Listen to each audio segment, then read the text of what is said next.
everyone, Daniel Kerr here. I'm in a public place, so there's going to be some noise. So first, I'd like to let you guys know about my subscription service at ghostwrittenclips.com. You should go check that out. You get all of my content for an entire month for $25.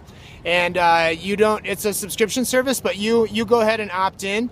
You get all kinds of unique content that nobody outside of the subscription service gets. You also get all of the packs that are listed for sale, and that includes for the ESX and for Ableton and all kinds of hardware and all kinds of WAV files, etc. But at the end of the month, I basically take the entire pack off of the market so no one can get it again. You can get it only once, and that's why it's not really a subscription service. You're not going to be recharged or any recurring charges. You basically decide to opt in, and that's how it works, okay? So today I want to talk about finishing projects. I think that one of the most common problems that I see people have, especially electronic musicians, is that they start a ton of projects. So they let these unfinished project files accrue, and then they don't finish any projects. They don't know how to make it into a cohesive piece. They never feel like it's finished. And I think that there's two reasons for that. Number one is they don't really have the idea of how song structure works. And number two, they are sound designers and they never feel like a finished project is finished. They always feel like there's a little bit more tweaks. It's basically perfectionism, okay? So I'm going to demonstrate how to get started and finished with a project.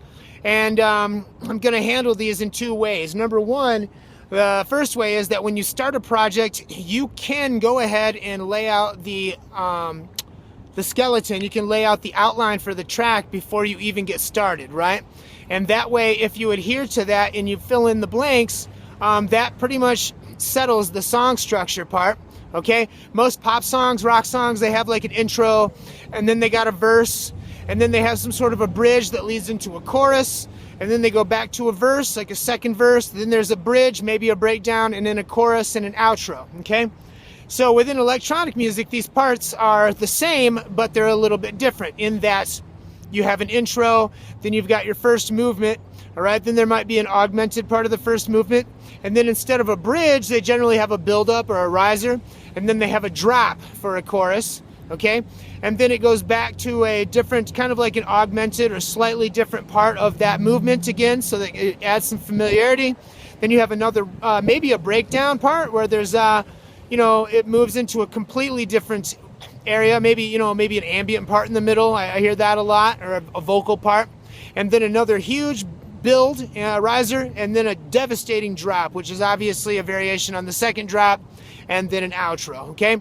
So I'm going to be using Ableton Live, and what I'm going to do is I'm going to crack open a file, and I'm going to put all these pieces in there. When you're doing this outline, I suggest you only use one instrument. I'm going to use Ableton's operator, or either operator or analog, and I'm just going to do all the bass parts and the synth part, and I'm just going to put it in real quick. I'll probably drag over like a pre-made drum loop, even one from a pack that I bought or one that I made. I made so many today even. And then I'm going to get that structure done, and that will handle the first part of getting a track together, and you'll be able to see all this. And then the next thing is to take a little bit more time with your tracks, okay? So this is going to be the sound design part. Once that skeleton is finished, then I'm going to be probably in a separate video start working on the sound design. I'm going to show you guys how I do different things. I usually start with a preset that kind of sounds like what I'm going for, or not. Sometimes I start from scratch, but I'm going to show you guys how to change things and get things moving. And then basically spend a few weeks on each track. Like when I first started putting these things together, I used to work on these extended composing stretches that were sometimes 24, 36 hours plus without sleeping. Sometimes I'd sleep and come straight back to it and try to mash out an entire track in just a few hours, right? These days, what I do is I do that. Like I know within 10 minutes if a track is worth pursuing, but then when I do lay down that outline, then I come back and I listen and I tweak. Sometimes I spend a good amount of time in a section only to later on realize that it doesn't fit. It's not a good fit for the track, and I'll scrap the whole thing. sometimes I'll get these like little spurts of inspiration, and I'll add a few things that just end up making the track, you know. So I'll just do tweaks here and there, and just tweaking and tweaking until the song is finished. So sometimes it takes me a month or two to finish a song, and during that time, sometimes I'm working on 4 or 5 songs at once, right? So my style has changed. So anyway, it's now it's summer. My wedding anniversary was just a couple of days ago, and man, it was an amazing time. My wife is amazing, and this whole year is just going to be so blessed. But I love you guys, and I'm going to be uploading a lot more content. Anyway, check out this demonstration, and I'll talk to you soon. So I've got in live, I've got a template already set up. I put a little drum kit in here, which is just from the drums. We get this recording. Okay, so I'm going to put a clip in. I'm just going to put a kick and a snare for the intro. Okay, this is the intro starting. And I've got 2 analogs over here. Let's go to the first track, and let's do just a bass line for the intro. Okay, when I'm recording and vocalizing, I have to adjust the note timing at the end. It's just going to be a little chug-a-lug bass line. Move these notes over, and then I'm going to take the whole thing and I'm going to move it down 2 octaves. There we go. There's the intro. I'm going to Control D, that whole row, duplicate, and I'm going to take this first clip in the first track and take the second clip. I'm going to make the length 8 bars. I'm going to take the whole thing, Control A, Control D. That doubles it, duplicates. I'm going to take these notes and move them from E up to A, and these notes down to D. Okay, this is a motif I often use. I just did Control A, Control D, duplicate the whole thing, move this set of notes down to G. Okay, and listen to this. Okay, a little variation. I'm going to change the colors of these to differentiate them. Okay, I'm going to add some hi-hats. And this is going to be our verse 1, okay, which movement 1. I'm going to duplicate that. There needs to be a little variation, like two pieces. Second channel here, same analog, but with reverb. Now I'm just playing this with the keyboard, with the computer keyboard.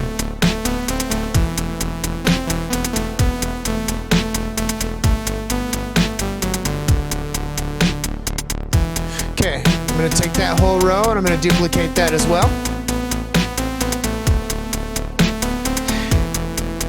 And in the first, or in this part, I'm going to bring it down to a loops only, a single bar. This is going to be kind of a build-up before the drop or chorus, what we'd call a bridge.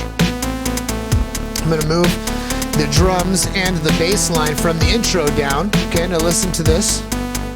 Yeah, change some colors.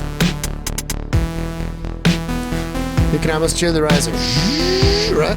Now right here I'm adding just a little echoed or reverbed single hit to try to pull everything together right before a drop. Watch. Now. Okay, that's back to the intro, but you know what? This intro, the drop is going to be a variation on the intro. I'm going to take this and pull it down. I'm going to duplicate that because there needs to be a little bit of variation in the drop. I'm going to pull the hi-hat loop down. There we go. Okay. And then right after this, we're going to repeat. Just like that mirror image I was talking about. We're going to bring down the first verse and the second verse, or the second part of the verse.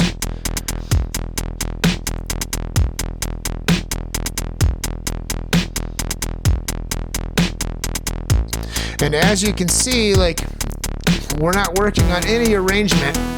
No, excuse me. We're only working on arrangement. No sound design. None of this is actually set in stone. I just pulled down what we would call the build and the little hits right before the second drop. Pulled down the intro again for the drop. Duplicate the drop.